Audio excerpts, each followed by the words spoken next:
Black student is looked down upon, his father owns the school. They said I didn't belong there, and they were right. Just not for the reasons they thought. It wasn't because I wore sneakers instead of loafers, or because I spoke with rhythm in a school trained to teach silence. It wasn't because I was loud, or late, or lazy. It was because when they looked at me, all they saw was black. Not black excellence. Not black resilience. Just black. But what they didn't know, what none of them knew, was that the very foundation of that school, the polished stone floor they walked on, the endowment that funded their legacy seats, the scholarships they bragged about giving out like candy, all of it bore my family's name. Welcome to Eastbridge Academy. And welcome to my test. Before we go further, do me a favor. If stories like this matter to you, stories that reveal what's hidden beneath the polished surface, hit that like button. Leave a comment. Tell me what you would have done in my place. And most of all, subscribe to the channel. There's more truth to come than most are ready for. My name is Miles Langston. I'm 17, and for the past 3 months, I've been living a double life. To them, I'm the transfer student. The urban scholar they think was placed here on charity. They call me diversity. I let them. What they don't know is that my father, Langston Avery, owns this school. Not metaphorically. Literally. He's the chair of the board. A silent partner in the trust that funds 62% of Eastbridge's annual operating budget. He bought this school 10 years ago. Rebuilt it after the scandals. Rebranded it after the lawsuits. But he never once put his name on the banners. He didn't need to. When I told him I wanted to enroll here undercover, just for 1 term, he thought I was joking. I gave you every opportunity, Miles, he said. Why would you want to hide your name? Because, I said, I want to see what this place really thinks of people like me. When we have nothing they can see. He stared at me. Then smiled. That's a Langston move. The first day, I wore a second-hand blazer and carried a backpack with 1 broken strap. The admissions dean shook my hand like I was contagious. My homeroom teacher looked surprised when I introduced myself in perfect French. The other students looked past me. Except for when they needed to laugh. The jokes came easy. You here on a basketball scholarship? How's life in the hood? Careful, that kid might steal your MacBook. I smiled. I noted names.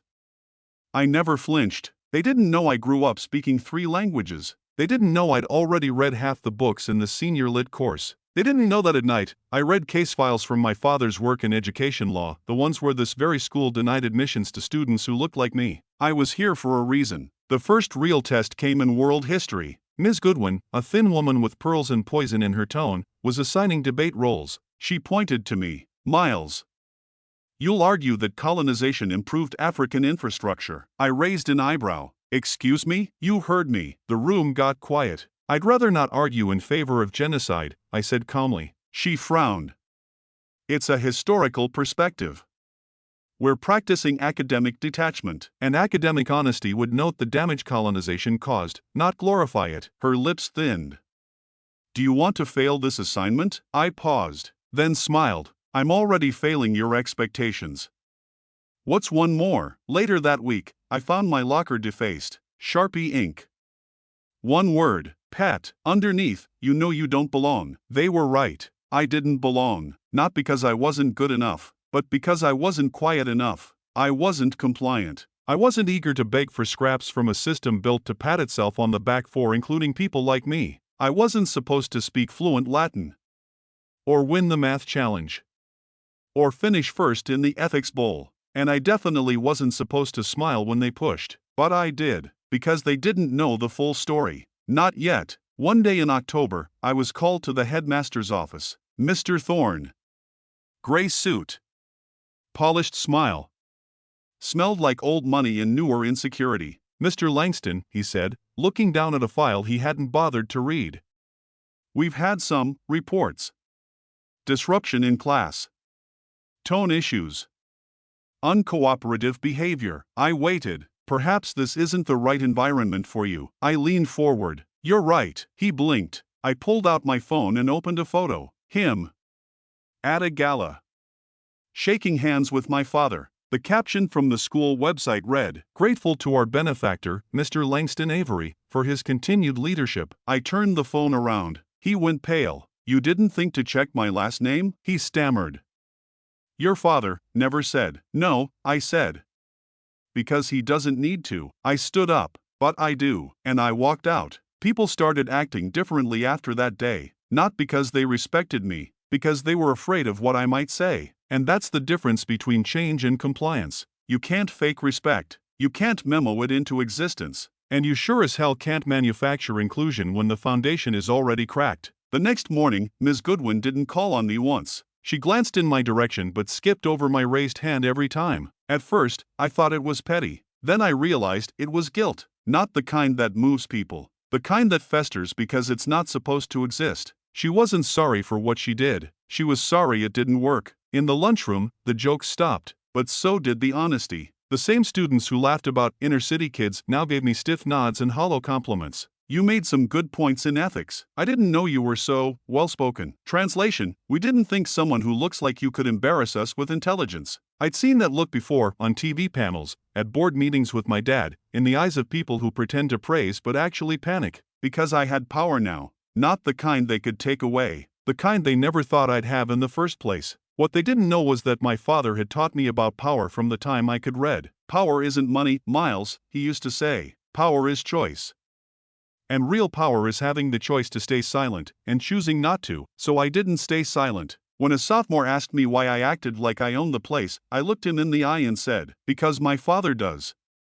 But I'm the one who's earning it. He didn't have a response, just walked away. 2 weeks later, the school hosted a diversity in education forum. They invited alumni, parents, media. Guess who they asked to speak? Me. I said yes, but on one condition: no pre-approved speech. The PR lady nearly fainted. We just want to make sure the messaging aligns with our values. You mean the values you publish? I asked. Or the ones you practice? She didn't answer. I wrote my own speech. And on the night of the forum, I stood on the same stage where they'd hosted billionaire donors and congressmen's kids. I looked out into a sea of polished shoes and polite smiles. Then I spoke. I'm not here to thank you for including me, because I was never meant to be an outsider. I didn't break into this school. I didn't sneak in. I didn't win a golden ticket. I earned my place. And the fact that you're surprised by that is exactly why I'm up here. There was a ripple. A pause. You could feel the room stiffen. Diversity isn't a brochure. It's not a bullet point in your donor report. It's not a quota. It's not charity. I paused. It's justice. It's overdue. And it's non-negotiable. Then I stepped away from the mic. Some people clapped. Some looked at the floor. My father stood in the back of the room, and he nodded. That weekend, he and I took a walk through campus. He looked tired, but proud. You shook the room, son. Wasn't that the point? He chuckled. It was. Then he got quiet. There's talk on the board, he said. I stopped walking. What kind of talk? Some members think it's time to step away from Eastbridge. Too much attention. Too much disruption. I looked at him. You thinking of pulling out? He took a deep breath. No. And then he looked at me. Because for the first time, this place is telling the truth.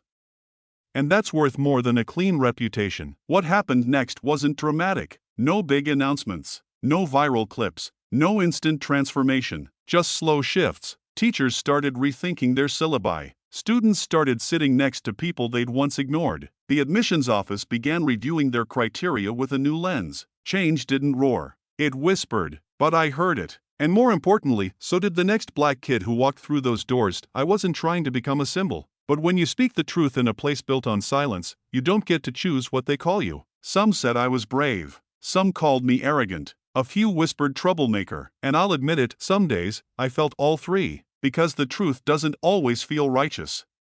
Sometimes, it just feels heavy. And walking through Eastbridge now felt like walking a tightrope, with every eye waiting to see if I'd fall. One morning, I arrived at my locker and found a folded note taped to the door.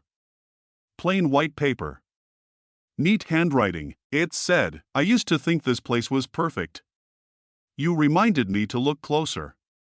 Thank you. No name. Just that. It was the first time I felt seen without being studied. Not clapped for. Not feared. Just understood. That same day, in literature class, we were assigned an essay. Who defines the narrative? Most students wrote about authors, politicians, media. I wrote about hallway conversations. The way a joke can define someone's place in a room. The way silence can shape more than a sentence. The way a look can become a story you carry all year. When Miss Gray handed back our essays, she paused at my desk. You should submit this to the Eastbridge Journal, she said. I blinked. The same journal that hasn't featured a single black student writer in 3 years? She hesitated. Yes, she said quietly. That one. So I did. And it was published. The editorial board added a disclaimer at the bottom. The views expressed in this piece are the author's own and do not necessarily reflect the values of Eastbridge Academy. Funny how they never put that under essays quoting dead white philosophers. Still, the piece made waves. Some applauded, others rolled their eyes, but no one ignored it. And that, to me, was progress. A week later, a freshman named Anthony came up to me after lunch. He was nervous, twisting the strap of his backpack. Hey, can I ask you something? Sure. How do you, stay so calm when people say stuff? Or look at you like that? I paused. I don't always stay calm, I said. But I stay centered. He nodded slowly. How? I thought for a second. By remembering that their perception is not my identity. It never was. He smiled a little. Thanks.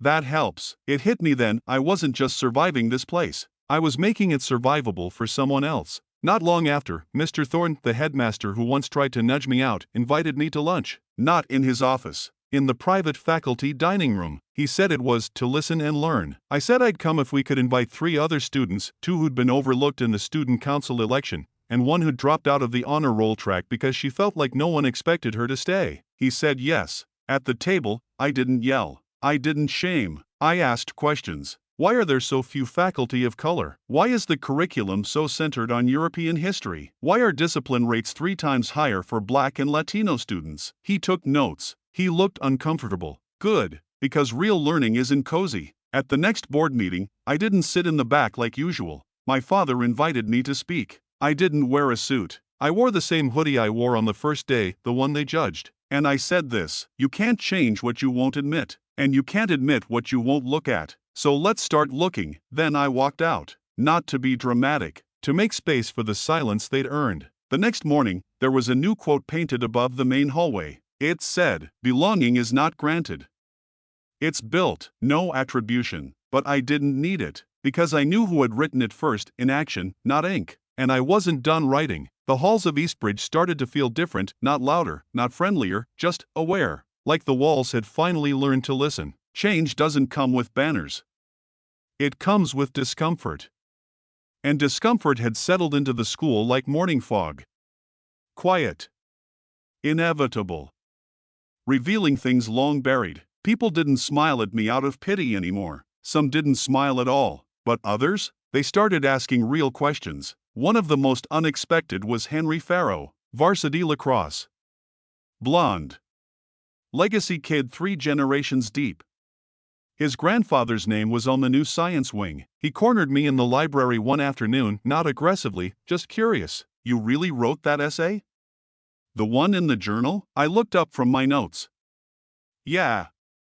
Why? I didn't expect someone like you to say that so clearly. I raised an eyebrow. Someone like me? He flushed.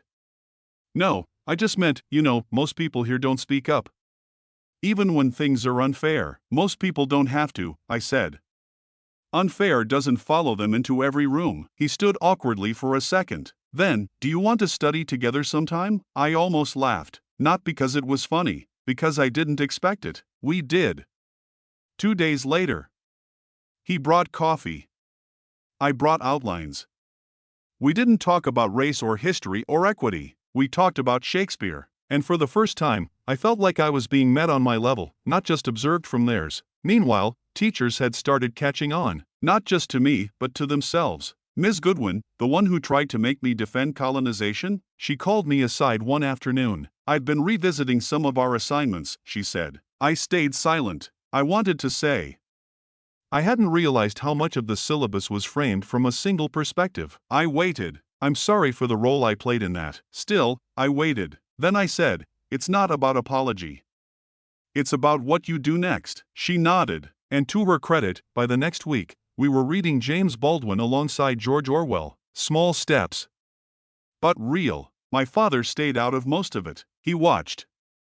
Listened. At home, he asked questions that didn't seek answers, only clarity. How do you feel when they look at you differently now? Which is worse, being underestimated or being feared? Do you still want to stay? I answered every time, honestly. even when I didn't know how to. The toughest moment came during the winter assembly. Every year, Eastbridge honors one student for exemplary conduct and leadership. Usually, it goes to a senior who plays 2 sports and volunteers abroad for a summer. But this year, they gave it to me. When my name was announced, the applause was hesitant. Not because they didn't think I'd earned it, because they didn't expect it. I walked to the stage, accepted the plaque, and in front of the entire school, I said this: leadership isn't about being voted into position. It's about standing up when staying seated is safer. I didn't come here to lead. I came here to learn what this place really believes. And now you know what I believe, too. No applause, just stillness. It was the most honest silence I'd ever felt. That night, I found another note in my locker.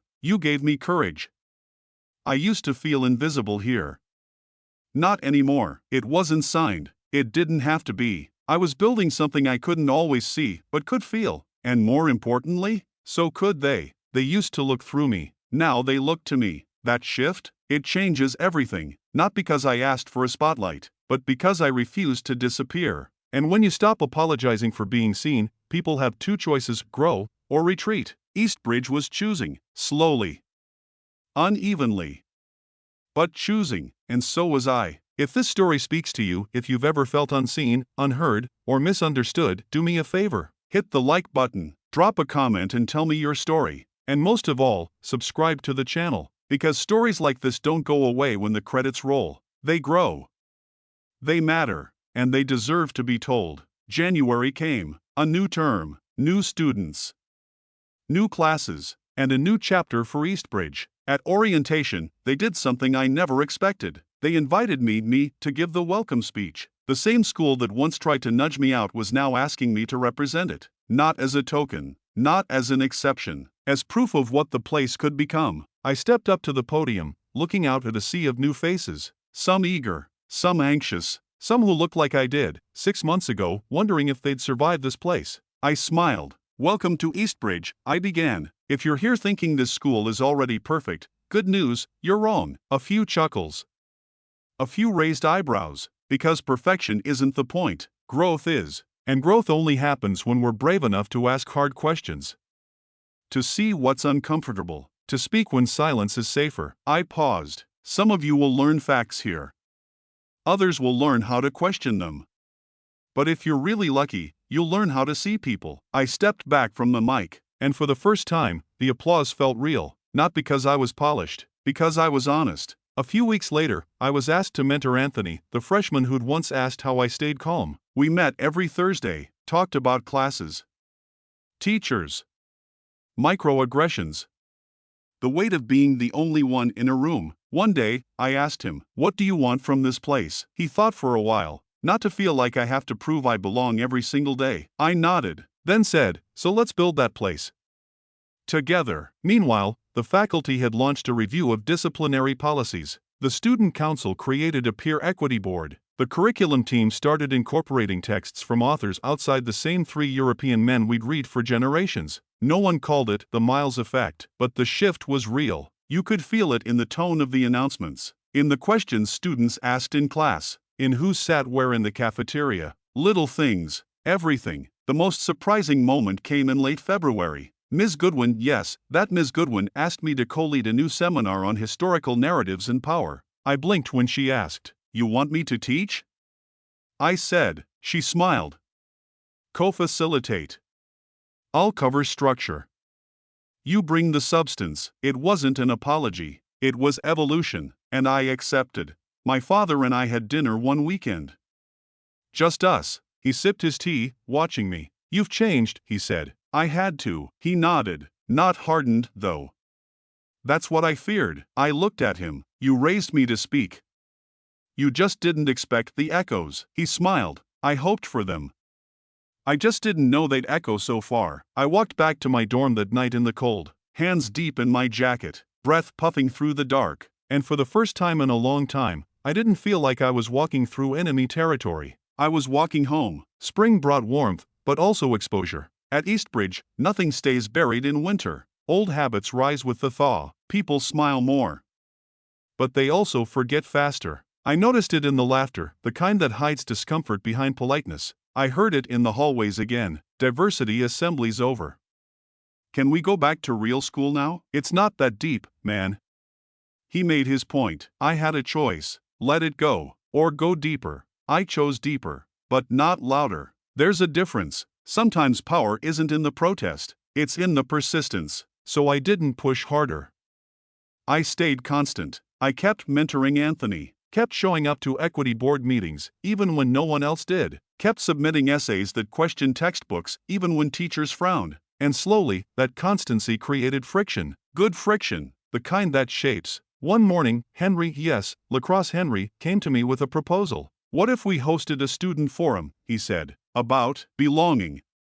Not just race. Everything. Class.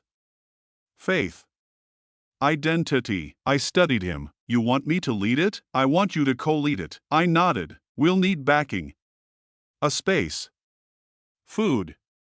Admin support. I'll talk to the dean. He did. 3 days later, we had a room. 1 week after that, we had a line out the door. The forum wasn't clean. Some students cried. Some walked out. Some said things they'd never say if a teacher were watching. But it was real, and that made it worth it. We didn't solve East Bridge's issues, but for 90 minutes, we held them in the open. And that's more than most institutions ever do. A week later, a teacher pulled me aside. Mr. Shields. History. Quiet but always watching, he handed me a book. The New Jim Crow by Michelle Alexander. I think you're ready for this, he said. I raised an eyebrow.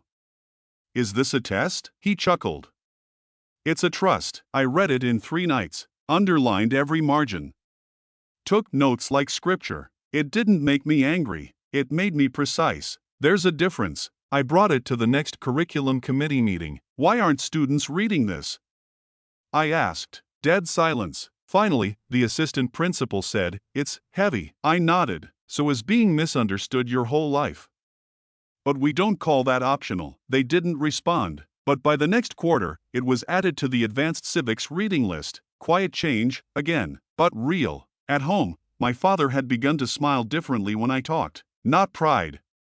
Not amusement. Recognition. He saw something in me that matched something in him. One night he said, you know, Miles, I used to think legacy was about buildings and funding and names on plaques. And now I think it's about questions.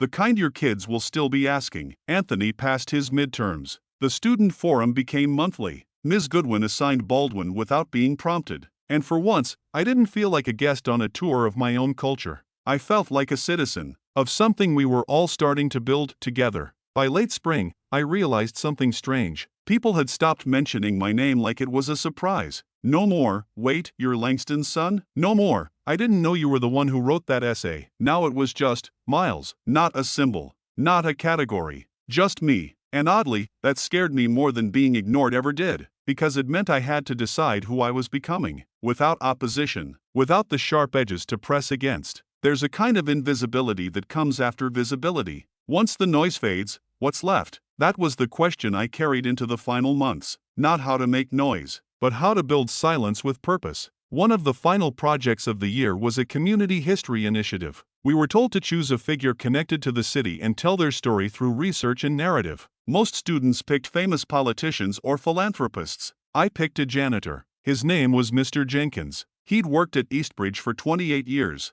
cleaned the same halls every night, while students walked past him like he was background. He had a quiet rhythm, push them up, hum a song, never interrupt. I asked if I could interview him. He laughed. Nobody's ever asked me that before. We sat for 2 hours. He told me stories about the school when it still had cracked windows and peeling paint, about students who used to sneak back in after hours to rehearse speeches, because they had no safe place to speak freely at home, about teachers who came and went, but how the walls always kept the real memory. I titled my project, The Man Who Knew the School Better Than Anyone. When I presented it, there was a stillness in the room that felt earned. Mr. Jenkins sat in the back row. And afterward, for the first time in nearly 3 decades, a student shook his hand and said thank you. He nodded. Said nothing, but I saw it in his eyes. He'd never expected to be seen like that. Anthony started smiling more. Not because life got easier, but because he stopped waiting for it to be fair. He told me he wanted to run for student council next year. You think they'll vote for me? I shrugged. Don't ask who they'll vote for. Ask what kind of leader you want to be, and act like it already started. He grinned. You sound like your dad. I'm trying not to, I said, then smiled. But maybe that's not so bad. In one of our final mentorship meetings, he asked me, "What's been the hardest part of all this?" I thought for a long time, believing that I didn't need their permission to lead. He nodded slowly. "Yeah. That's tough. Still is," I said. "But it gets easier every time we tell the truth." In May, I was asked to write a letter to next year's incoming students. I started with this: "If you feel out of place, good. That means you have something new to teach this place." I kept it short. Truth doesn't need flourish, just a clear window to shine through. At graduation rehearsal, I walked past the donor wall. Dozens of names engraved in polished brass. Langston Avery, my father, was near the top. I stood there for a minute, then took out a pen. Not to deface, to remember. I scribbled 2 words on the corner of my program. Not finished, because legacy isn't a monument. It's motion, and we were still moving. Graduation morning felt quieter than I expected. No roaring music. No overexcited teachers. Just the early summer sun filtering through the chapel windows, casting long stripes across polished wood. I sat in the second row, dressed in a robe I hadn't yet decided if I deserved. Not because I doubted my work, but because I still carried the weight of what had come before me, and what still needed to come after. They called my name. I rose, walked the aisle slowly, took the diploma. Some clapped, some stood, some stayed seated, not out of protest, just discomfort. I didn't flinch. I smiled, and when I stepped down from the stage, I felt taller than I ever had. Not because I had arrived, but because I knew the path behind me would be easier for the next kid to walk. The reception was a blur of handshakes, awkward hugs, and endless small talk. Ms. Goodwin approached. "You taught me more than I taught you," she said. I nodded. "Good. That's how it should be." Then came Henry. He looked unsure. "Hey, just wanted to say thanks for not giving up on this place. Even when the rest of us deserved it." "You didn't need saving," I said. "Just re-seeing." He blinked. That's gonna stick with me." I hoped it would. My father stood near the gates, speaking with 2 board members. Their smiles were tight. He saw me, excused himself, walked over. "You did what I never could," he said. I tilted my head. "You walked in without a title, without a defense. And you still changed something." "Not enough." He nodded. "No. But enough to start." Then he handed me a box. Inside, a brass nameplate. Blank. "What's this?" "For your desk. Someday." I looked at him. "You think I'm coming back?" "I think you already never left." That night, I walked the campus one last time. Past the math building where I beat the department chair in logic games. Past the courtyard where I first stood alone. Past the hallway where someone wrote pet on my locker. It was still there, faint now, barely legible under layers of attempted erasure. I didn't scrub it out. I touched it. Let it be. Because memory isn't our enemy. It's our measure. Back at my dorm, I packed slowly. The books. The letters. The journal from my first week, now heavy with pages. On the last page, I wrote, "They looked down on me." I looked back up unapologetically. And now, they don't look down. They look inward. Then I closed the cover. Anthony texted me just before midnight. "I'm gonna wear sneakers on the first day next year." "Like you did." I replied, "Good. But make sure they're loud." He sent back a laughing emoji. And then, "Thanks, Miles, for everything." I didn't reply, not because I didn't care, but because I wanted him to feel what silence can mean when it's earned. As I rode away from Eastbridge the next morning, the sun lit up the school sign. Beneath it, someone had chalked 4 words, "We see you now." I smiled, not because they finally did, but because I always had.